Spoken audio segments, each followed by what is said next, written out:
Hi there, this is attorney Jonathan Ginsberg, and this is your SSDI Minute. Today I'd like to talk to you about how Social Security defines the term disability. Under Social Security law, disability is defined as the inability to engage in substantial gainful activity because of a medically determinable condition or conditions that has lasted or is expected to last 12 consecutive months or result in death. Now, from this definition, we can take three different conclusions. One is that your disability, the problem you're dealing with, must be long-term. There's no such thing as short-term disability for Social Security. Either you are disabled, ongoing, or for a set period of time, or you're not. There's no 3 months of disability. It's got to be at least 12 consecutive months. So if you are unable to work for 4 months, you go back to work for 6 months, miss another 3 months, and it all adds up to 12 months, that's not good enough. It's got to be 12 consecutive months.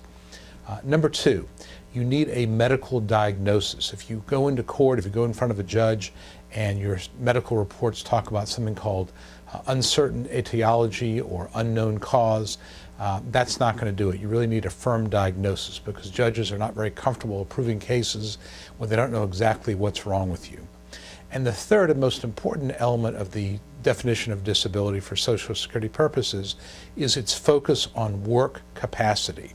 And what I mean by this is that Social Security is a lot more concerned about how your medical problem or your mental health problem affects your ability to work as opposed to the actual definition. I'm going to give you some examples that I pulled from recent cases. Here's one example. If you have a problem with irritable bowel syndrome or digestive problems, the judge is going to be much more concerned about your need to take excessive bathroom breaks, and that would be 3 or 4 or 5 every couple of hours, as opposed to the pathology report from a colonoscopy. If you've got back problems, the judge is going to be more concerned about your limitations on sitting, standing, walking, than he is on whether you've got a disc bulge at L4-5 or a disc herniation at L5-S1.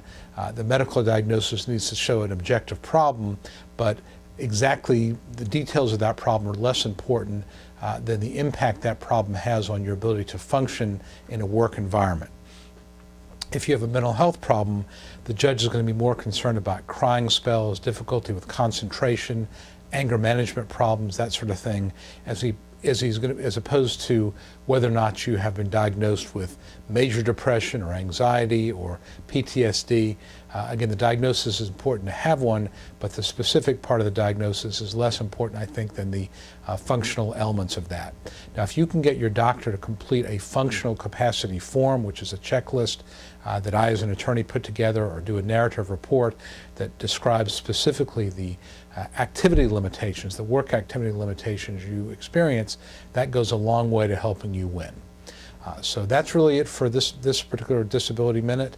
Again, my name is Jonathan Ginsberg. For more information, visit my YouTube channel, visit my blog, visit my website, or call me. For now, that's it, and I hope this has been helpful.